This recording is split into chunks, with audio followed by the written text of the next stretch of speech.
The church was drowning in candlelight, their glow flickering against the stained glass windows. From the outside, I must have looked like every bride dreams to look.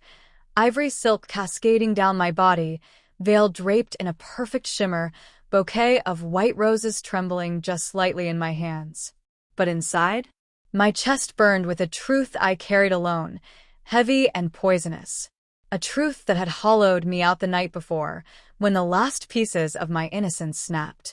I could hear the hushed whispers of guests, college friends, distant relatives, neighbors who had watched me grow up, all gathered to witness the happiest day of my life. My fiancé, Ethan, stood tall at the altar, handsome in his tailored navy suit, smiling as though he hadn't set my world on fire hours earlier. And then there was my mother, Margaret, sitting in the front pew, chin tilted upward like a queen admiring her empire. I steadied my breath, adjusting the lace sleeves of my gown. The fabric was soft against my skin, but it felt like armor now. My phone buzzed earlier that morning with yet another text from an old friend. "You okay? You look radiant in the pictures." Radiant. If only they knew. The minister cleared his throat, preparing to begin the vows. My pulse roared in my ears, but I wasn't here to fall apart. I wasn't here to play the victim. No. I was here to shatter them. The night before my wedding, I should have been giddy with nerves, drinking champagne with my bridesmaids, rehearsing vows, maybe even crying happy tears with my mom. That's what little girls imagine when they dream of this day. Instead, I found myself frozen in the hallway of my parents' beach house, staring at a door that should never have been closed. I had gone looking for my mother, Margaret, thinking she might be in the kitchen, making one of her late-night teas. But then I heard it, a muffled laugh, low and intimate. Ethan's voice. My heart stumbled, but my brain refused to believe what it knew. I pressed my ear to the wood, and what I heard next carved me open from the inside. Whispers, sighs, the unmistakable rhythm of betrayal. My fiancé and my mother, together. For a moment, the world tilted. I felt the silk robe sliding off my shoulders, the floor swaying beneath my bare feet. My hands shook so violently, I had to grab the doorframe. I wanted to scream, to kick the door in, to make them both choke on the truth of what they were doing. But my body betrayed me, too, paralyzed, burning, humiliated. I stumbled back down the hallway, the taste of bile rising in my throat. Every memory of my mother came rushing back like shards of glass, her sharp criticisms disguised as advice, the way she measured me against other women, the subtle digs at my happiness. And suddenly it all made sense. Her smile at Ethan, too bright. Her hand on his arm, lingering a second too long.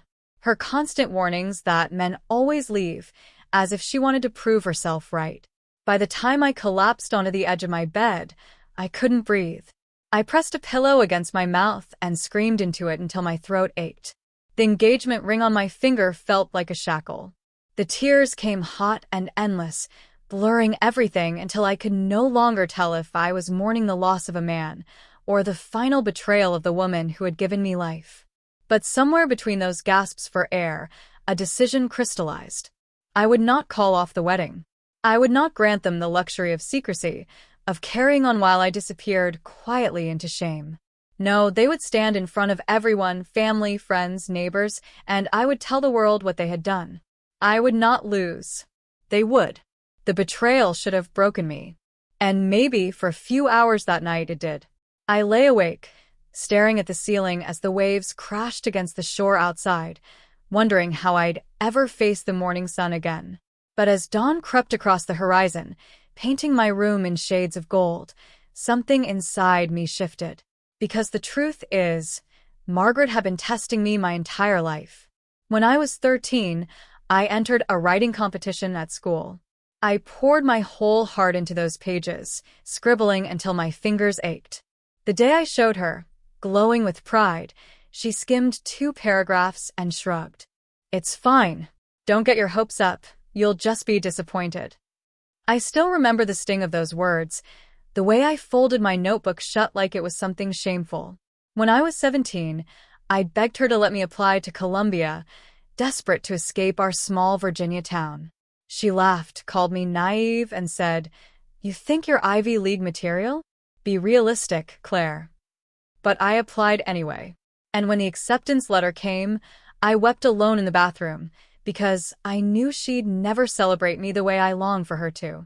At 21, when I landed an internship at a New York publishing house, she told me I was wasting my time. Writers starve. You'll be back here by the end of summer. Yet every night I stayed in that cramped apartment, typing until dawn, fueled by cheap ramen and stubbornness. Each rejection letter became fuel, not defeat.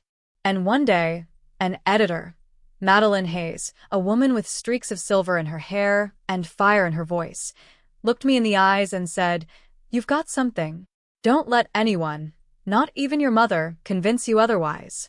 Madeline became more than a mentor. She became the voice that steadied me when Margaret's cruelty cut too deep. She gave me my first chance, publishing an essay that would go on to open doors I never imagined possible.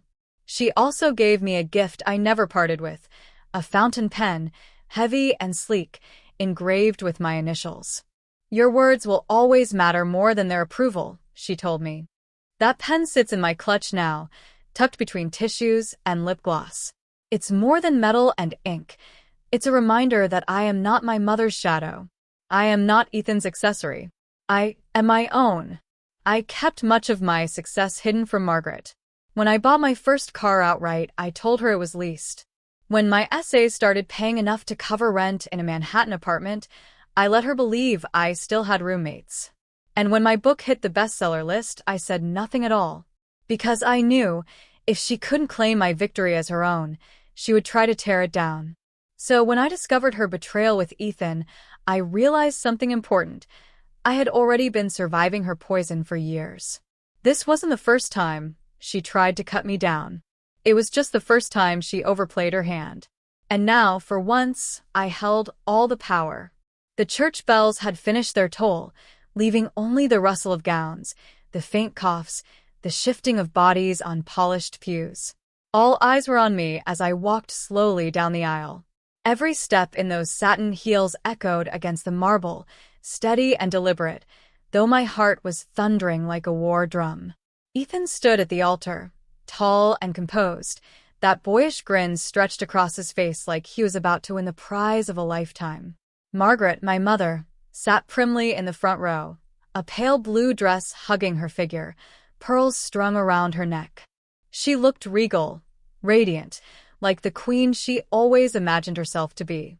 But beneath their polished surfaces, I saw them for what they were: liars, thieves, parasites. The minister's voice cut through the silence. "Dearly beloved, we are gathered here today." My grip on the bouquet tightened until thorns bit into my palms. The scent of roses filled my lungs, dizzying and bittersweet. I glanced at Ethan, his eyes locked on mine, brimming with false devotion, and for a moment, rage threatened to spill. But I swallowed it down. Rage would make me look weak. And weakness was what they expected. When the minister turned to me for my vows, I lifted my chin. My veil caught a soft breeze from the open window, lifting like a banner. I let my gaze sweep the room. Friends, family, colleagues, neighbors, all waiting to hear me pledge forever to a man who had already betrayed me with the woman who should have protected me most. "My vows," I began, voice steady though my chest quaked, "are not what you're expecting." A ripple of confusion spread through the room. Ethan's smile faltered, just slightly. Margaret's eyebrows arched, a flicker of unease breaking her perfect mask. "I came here today," I continued, prepared to bind my life to someone I thought I could trust, to build a future on a foundation of love and loyalty.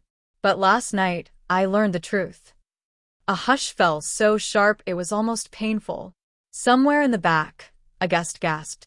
"The man standing beside me," I said, tilting my head toward Ethan, "shared my mother's bed less than 24 hours ago." The words dropped like stones into a still pond, sending waves of shock through the crowd. Murmurs erupted. Someone whispered too loudly, "Oh my God." Ethan's face drained of color, his lips parting, ready to deny. Margaret clutched her pearls, shaking her head faintly as if to feign outrage. But their eyes gave them away, his darting, hers cold and sharp. I raised a hand, silencing them. Don't bother. I know what I heard. I know what I saw. And now everyone else knows, too. Gasps. Whispers. The air was electric, thick with disbelief and shame. Ethan stepped forward, reaching for my hand. Claire, listen. I jerked back, the bouquet falling to the floor with a dull thud. No. You don't get to explain.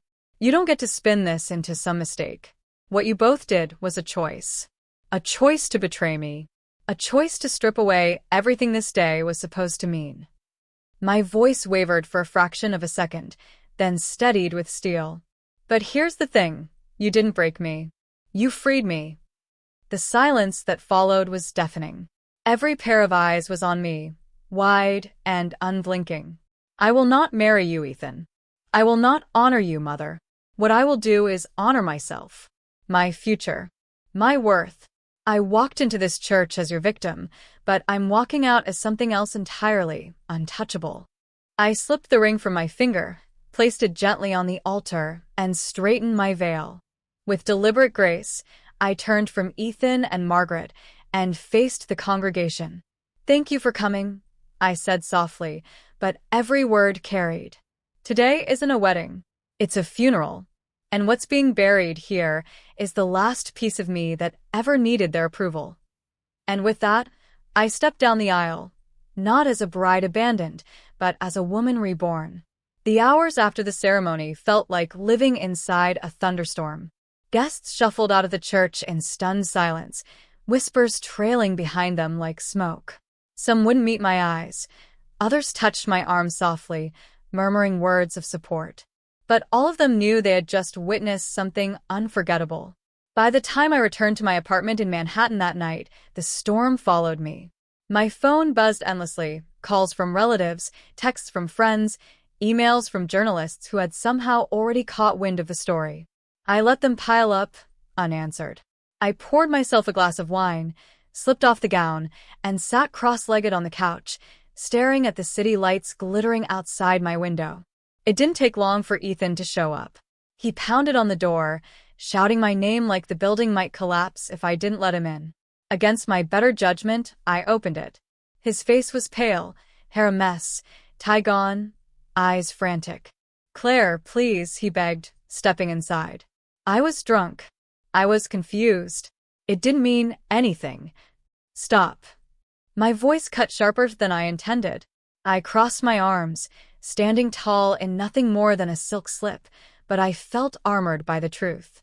You don't get to rewrite this. You don't get to paint betrayal as a mistake.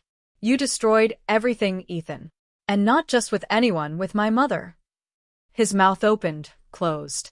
He looked like a child caught stealing, desperate for forgiveness. You'll never speak my name again, I told him, steady and clear. Not to your friends.